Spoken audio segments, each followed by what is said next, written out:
Assalamu alaikum friends, this is Imran Abbasi. Welcome to my YouTube channel.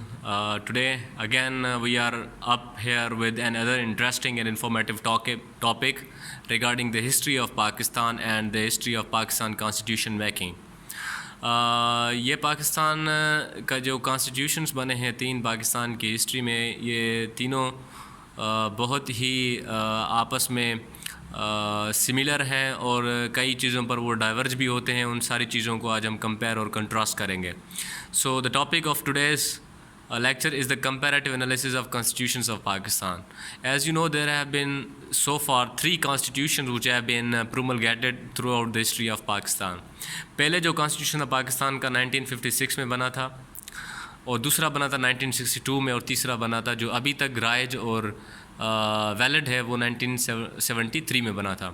ابھی there are various features which are somehow similar and somehow different. Today we will discuss about all of them. تو پہلا point ہم discuss کریں گے constitution making کا. تینوں constitution میں ان کی میکنگ کب ہوئی اور کیسے ہوئی. تو جو 1956 والا کانسٹیٹیوشن تھا، اٹ واز انفورسڈ آن مارچ 23, 1956، اور یہ کب تک چلا؟ اکتوبر 7, 1958 تک، ایز یو کین سی ہے. تو یہ جو 23 مارچ ہے، اس مارچ کو ہم سیلیبریٹ بھی کرتے ہیں، ٹھیک ہے. اور again if we look at the structure of the constitution, it is comprised of 234 articles with 6 schedules. 234 articles ہیں، 6 اسکیجولس میں اس کو ریمیفائی کیا ہوا ہے. And this constitution is written as well as rigid. Rigid اس وجہ سے تھا کہ اس میں امینڈمنٹس بہت ہی ٹف پروسیس کے بعد ہی ممکن تھی. سو اگین کانسٹیٹیوشن میکنگ جو ہے 1962 کی یہ تھی کہ it was enforced on June 8, 1962 to March 25, 1969 تک، جب مارشل لگائی گئی تھی. اور اس کے 250 آرٹیکلس تھے، اس کے 5 اسکیجولس تھے، یہ بھی ریٹن تھا اور ریجڈ بھی تھا. Now the constitution making of 1973، اس کو انفورس کیا گیا تھا اگست 14, 1937، ٹھیک ہے. اور اس کو تقریباً 50 سال مکمل ہونے والے ہیں، اور یہ کانسٹیٹیوشن ابھی بھی ویلڈ ہے. There are 280 articles, sorry schedules میں نے لکھا ہے آرٹیکلس کی جگہ پر. 280 آرٹیکلس ہیں اور 12 اسکیجولس ہیں. اس کی ابھی تک 26 امینڈمنٹس آ چکی ہیں. لاسٹ امینڈمنٹ فاٹا کا مرجر تھا کے پی کے ساتھ.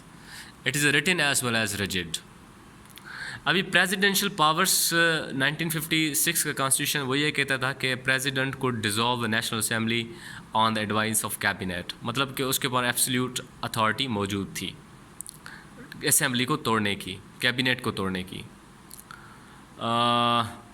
کیبنیٹ کے کہنے پر سوری.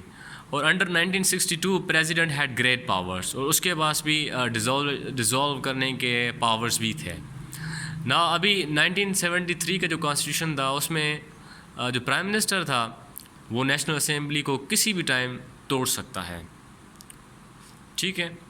ابھی ہاؤس پارلیمنٹ کا کیا چکر تھا، جو 1956 میں وہ یونی کیمرل پارلیمنٹ اس میں موجود تھی، مطلب کہ صرف ادھر نیشنل اسمبلی تھی، وہاں پر کوئی سینٹ نہیں تھا، کچھ بھی نہیں تھا، فقط نیشنل اسمبلی تھی. پارلیمنٹ کا ایک یونی کیمرل تھا، ایک ہی حصہ تھا.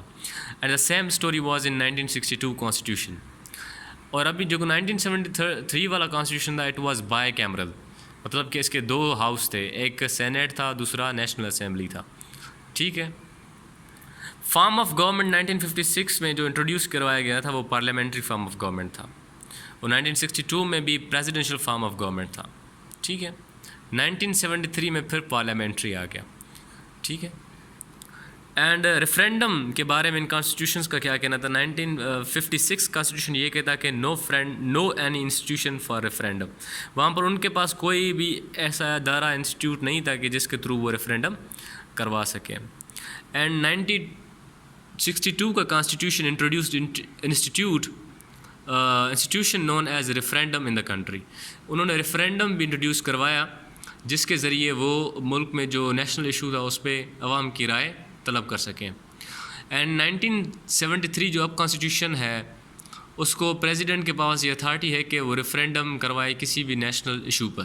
وہ کروا سکتا ہے کہ ملک کس طرف جائے اور کون سی پالیسی ملک کے لیے بہتر ہو سکتی ہے، وہ یہ ریفرینڈم کے تھرو جان سکتے ہیں. نا میتھڈ آف الیکشن جو 1956 میں تھا ڈائریکٹ تھا. لوگ ڈائریکٹ ریپرزینٹیوس کو چنتے تھے، ٹھیک ہے، اور اس کو سلیکٹ کرتے تھے. 1962 میں انڈائریکٹ الیکشنز تھی، ٹھیک ہے. وہ چھوٹے چھوٹے ریپرزینٹیوس تھے اپنے تحصیل کے، دیہات کے، شہروں کے. وہ وہاں پر لوگ چن کر وہ آگے جا کر وہ ادھر وہ جو ہے نا وہ سلیکٹ کرتے تھے. 1973 میں بھی ابھی ڈائریکٹ میتھڈ آف الیکشن ہے کہ وہ جن کا وہ پسندیدہ کوئی بھی لیڈر ہے وہ ان کو ڈائریکٹ ووٹ کر سکتے ہیں. اگین ایگزیکیوٹیو پاورس جو 1956 میں ایگزیکیوٹیو پاورس تھے وہ پرائم منسٹر کے انڈر میں تھے، ٹھیک ہے. Prime minister was the absolute authority. اور ابھی جو 1962 کا کانسٹیٹیوشن ہے، موسٹ آف دا پاورس وہ vested under the president in 1962 constitution. President کے پاس تقریباً ایبسلیوٹ اور کیٹیگوریکل پاورس تھے. Now in 1963 prime minister executed all powers. جو پرائم منسٹر تھا، جو پہلا اپنا منسٹر اس کا ذوالفقار علی بھٹو، اس کے پاس بھی ان لمیٹیڈ پاورس تھے، جیسے کہ power to dissolve national assembly, powers of appointment of caretaker prime minister, یہ سارے اس کے پاور تھے. ابھی ایبروگیشن کا جیسے کہ مسئلہ ہے، ایبروگیشن یہ ویک پوائنٹ تھی 1956 اور 1962 کانسٹیٹیوشنس کی کہ there was no safeguard against this abrogation. کوئی بھی مارشل لگا دے، کوئی بھی ملک کے نظام کو ہائیجیک کر کے دوسرا نظام رائج کر سکتا تھا. And similarly in 1962 constitution there was no any abrogation role.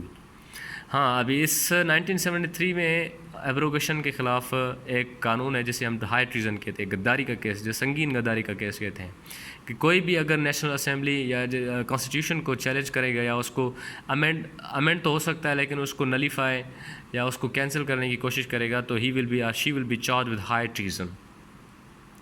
اور لینگویج اور کیپٹلز کے بارے میں بھی جاننا ضروری ہے. 1956 کانسٹیٹیوشن میں یہ سوال بھی پوچھا جاتا ہے اکثر. Urdu plus Bengali was the national assembly. National languages. Karachi federal capital was of the country. Karachi جو تھا وہ فیڈرل کیپٹل تھا. سملرلی 1962 کانسٹیٹیوشن اردو اور بنگالی 2 نیشنل لینگویجز تھے، اور اب 2 کیپٹلز بن چکے تھے. اسلام آباد فیڈرل کیپٹل اور ڈھاکہ جو تھا وہ سیکنڈ کیپٹل تھا. اور 1973 والے کانسٹیٹیوشن میں صرف اردو نیشنل لینگویج تھی اور اسلام آباد کیپٹل بنا. Thank you so much for watching this informative video. If you like it, please share it with your friends and subscribe to my YouTube channel. Thanks for watching.